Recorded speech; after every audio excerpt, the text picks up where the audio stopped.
I'm Adam Moz, and this is Moz Models. Good morning, folks. We're back after a bit of a delay. This video has been a touch of a struggle, to be honest, because of the complexity. So, welcome back to Moz Models, and today we're talking about sequencing. And for this video, we're just really going to focus on gear sequencing, not any of the other variations which are available.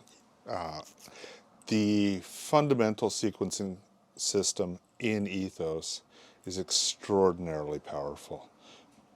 But as a result, there is complexity. Now, the one basic concept is all your sequencing is controlled by logical switches. Now, we're going to go over logical switches. I'm not going to look at those ones, but we're just going to look. This is a standard logical switch, and you'll notice that there are 3 time-based settings. Delay before active. That controls how long it takes with the trigger value as true before it becomes active. This is often used to set things up, like use a momentary that you got to pull for 2 seconds and that becomes a switch. If you want something where you are engaging a control for a set point of time before it happens, you use this. This is also used in, for example, gear. If you want your main gear to not activate until after your doors are open, you use delay before inactive. Delay before active. Delay before inactive is the same thing in the opposite direction. How long after that active condition goes false, or in the case of a sticky, the off condition goes true, does the logical switch go false? And remember, you can use logical switches as an input. This wasn't possible in early versions of ETHOS, but it got added pretty silently, fairly early on, and is very, very useful. So delay before inactive, so when you flip that gear up, that's the delay that allows you to clear the gear doors cycling before you retract the mains. It's particularly useful in cases like a P51, where you have the inner main gear doors are always closed when the aircraft is powered on. The only time they open is during gear cycling. The last one is min duration, or minimum duration. That controls how long minimum the logical switch is active. This is the one you're going to use to ensure that if you flip the switch, you don't accidentally jam your gear because it hasn't completed cycling. You use minimum duration to ensure that it completes a full cycle before it does anything else. There is one extra gotcha. And it's a very, very useful one. If you set a function of edge, all of those settings go away, but you've got a duration setting. So an edge is going to trigger on a change of a switch. For example, in this case, SA up. That's the default. And it's going to stay true for a set period and then turn off. I use this for gear door cycling. So when you switch, and I actually have, and I'll show you the logic in a moment.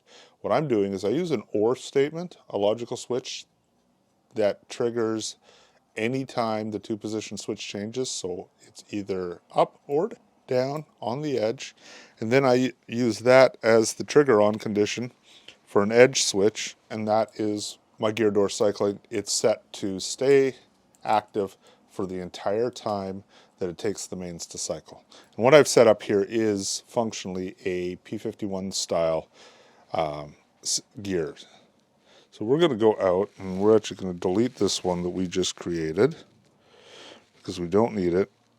And we're going to go through the three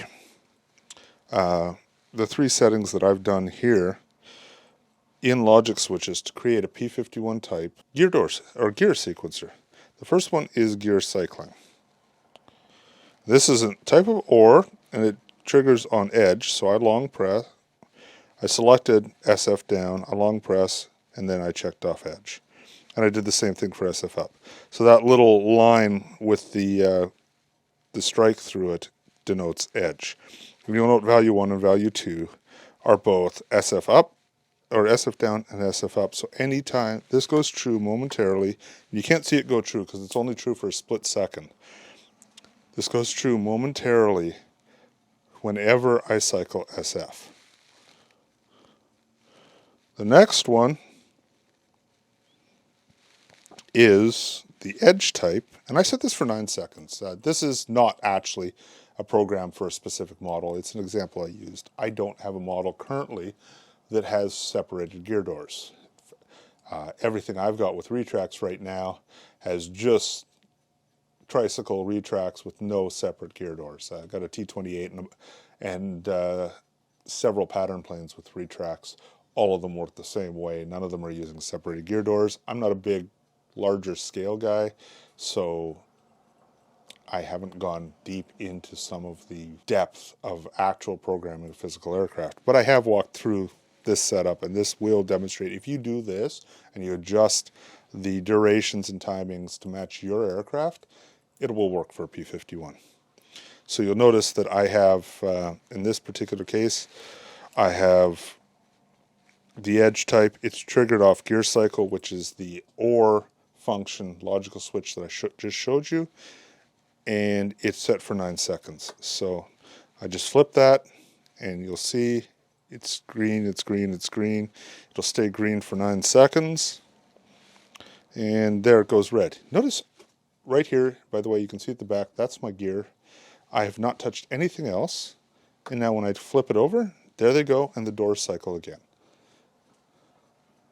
And it'll hold for 9 seconds, and they go off. That is your gear cycling. Now the main gear, I used a sticky. And I use a sticky in a lot of places. This is the logic switch I use more than anything else everywhere because it can do 2 things really, really well. One is it can turn a momentary into a 2-position switch. Flick on, flick off.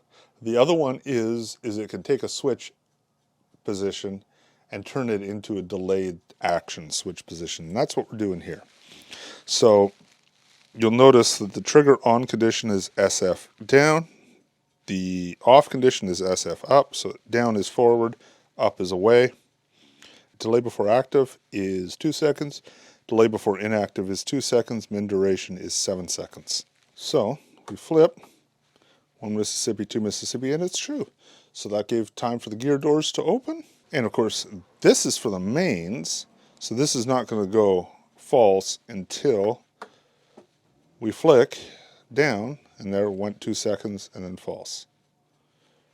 But now, watch 1 Mississippi, 2 Mississippi, and true. And I flipped it off, and it stays to give the whole thing time to cycle before it goes off. Now you're going to want to tweak all of those, and I would do that. Tweak all those values. Don't use the times that I'm using. Adjust the times to fit your aircraft. Now, let's go over and look at how we implemented that in the mixer side, because there's a mixer action in there. And you'll note what we want to look here is the main gear and the gear doors. You'll notice the source in both cases is the source in this case is gear doors, and if we tap on that, you'll see it's logic switch gear doors, and we're using that as the source. And I've done 0.9 seconds, 0.9 seconds. That's so that I'm assuming here that this is all servo driven, because that's with traditional servos, because that's the easiest case to demonstrate. If you're using electric servos or electric servoless retracts, remember that most of those activate on crossing the zero boundary around 1500 microseconds. I have used servo slow in another aircraft and to adjust the point where those activate. It's irrelevant to gear doors, because gear doors normally you're going to put on a regular servo anyways, and just set your endpoints so that for open and closed. You don't have to deal with gear doors. You're not dealing with the same issue you are with the gear itself, where you need to worry about it locking in a position, because there's no stress on the gear doors beyond airflow. So the other one we want to show is main gear. And you'll notice I've got 2 channels output there. Set as many channels as you want. And what I've done is slow up and slow down.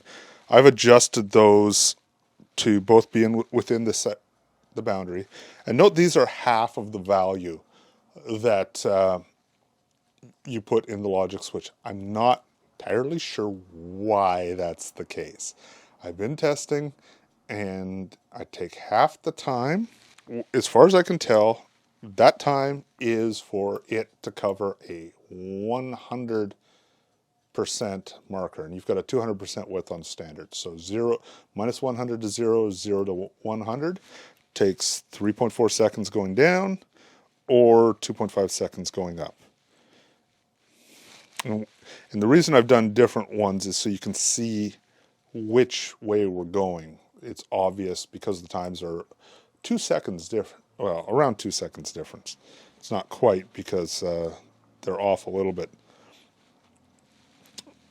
But that's what I've done. This is assuming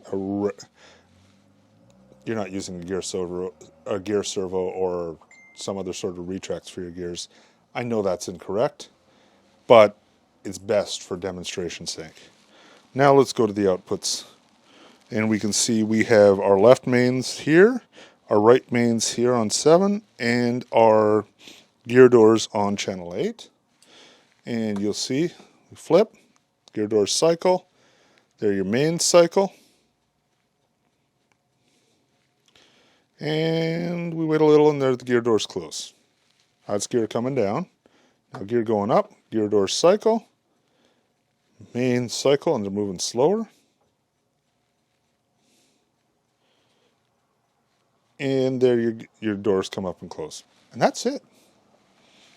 As you can see, since it's not all presented right in front of you, you do, like the sequencer in Spectrum, for example, you do have to note your timing down.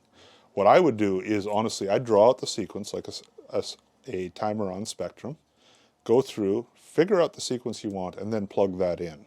The one thing I will note is this allows you to do far more complex sequencing than the Spectrum sequencer, because you're not limited to those 2 sets of channels. With Spectrum, it's 2 functions. Now, function can be output to multiple channels in Spectrum, but you only have 2 functions. With ETHOS, you can have as many as you want. If you are doing something with really complex gear doors, let's say an F14, which has a number of gear door bits, or an F18, again, has a number of gear door bits, you could potentially actually control each of those gear doors separately. Chew through a ridiculous number of channels. You got 24 channels to play with. You probably don't want to use 12 of them on your gear doors, but you can. Now, getting back, I'm going to show you one other thing. That was really, what we saw there was really a P51 style set of sequencer. You can build a separate set for your tail wheel if you have a retractable tail wheel, including a separate set for the gear doors. But let's go and let's look at another simpler aircraft and what I've done to get a little bit more scale retraction. Now this is my E-Flite T28 Trojan 1.2 meter. I purchased this one with proceeds of some unused radio gear that I sold off, and I had a TDSR-12. So I went and installed that TDSR-12 in this aircraft. It comes out of the box with a ridiculous amount of Y cables. Everything is Y cable. There's even a tri-cable in it, 3-head Y cable for the gear, actually for the retracts, because it's set up to work with a 6-channel stabilized receiver. If I recall correctly, it was an AR631 that came in it. Might have been a 637 TA, but I'm pretty sure it was a 631. I've sold off that receiver, so I don't have it handy. But with the TD-SR12, I pulled every Y cable out of there. So I have, my wing is 6 different cables. I've got 2 ailerons, 2 flaps, 2 main gears. Each of them goes into a separate port. Same thing, I split my nose gear steering, and my rudder, all separated. So this uses 11 ports of the TD-SR12 for control. The 12th port is used for telemetry from the ESC, because this comes with an E-Flite ESC, and I have put an RC Light Systems ESC telemetry converter installed, which converts the Spectrum Smart ESC telemetry, SRXL2 ESC telemetry, to S-Bus plus S-Port. That's 16-channel S-Bus, not FreeSky's 24-channel. So that has one input from the ESC, 2 wires to the receiver, 1 for S-Bus, 1 for S-Port. Unfortunately, Simon Wood, the developer, has not implemented F-Bus yet. I don't know if it's on his to-do list. I'd love it if it was. It would make wiring way easier. But I've got that set up. So port 12 on my TD-SR12 is S-Port for ESC telemetry. Ports 1, 2, and 4 through 11 are all traditional PWM ports, and port 3 is S-Bus for my ESC. And I put that on port 3 just as a memory jog. This is where your throttle is. Throttle happens to be S-Bus, but it's still port 3. But I have done something. This is 3 E-Flite retracts in it, and if you've ever watched a T28 cycle its gear, the nose starts immediately, and a little after the nose starts, the 2 mains will cycle just a little out of sequence. They come up almost aligned, but one always starts just a bit before going up and just a bit before going down. But they cycle in sequence with one just leading by a little bit.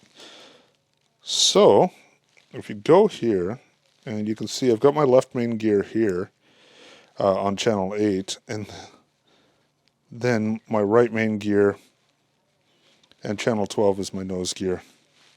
I haven't used, oh yeah, I use channel 10, not port 10, not port 12 for the for S-Port. Because that's just because of how this is laid out. The TD-SR12 has 10 ports together, and then 2 more ports at the other end of the receiver. So I just plugged in all the nose gear stuff at the front. So that's my nose gear steering, my nose gear retracts. So you can see here, if I wiggle my nose gear steering, and you can see the right mains, my nose gear cycles immediately, but the right mains cycle slightly after. And that's triggered by that 0 crossing, because these are electric retracts. So that's why I've used a slow on, and I actually did this all at the channel level. So I just put a 0.9 second slow on channel 9 in both directions. And if you go over here, I put a 0.6 seconds.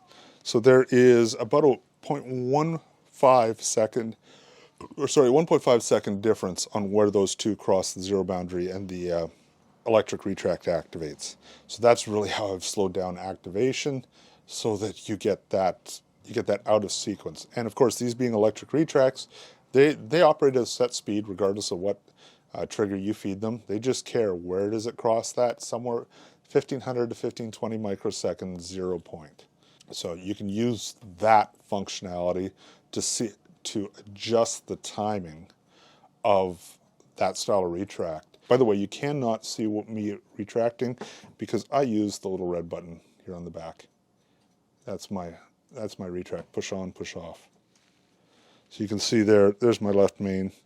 And if you look closely, it moves moderately quick, and then the right main moves a little bit slower. And that's it for sequencing electric retracts if you want.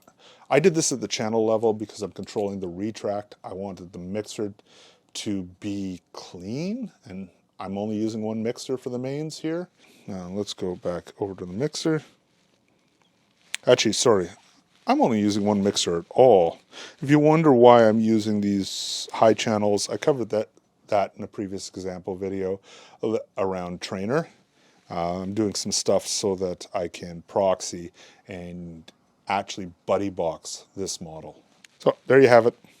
That's sequencing, both the complex method using logical switches and a simple method when you're only controlling electric retracts and you've got nothing else in the mix.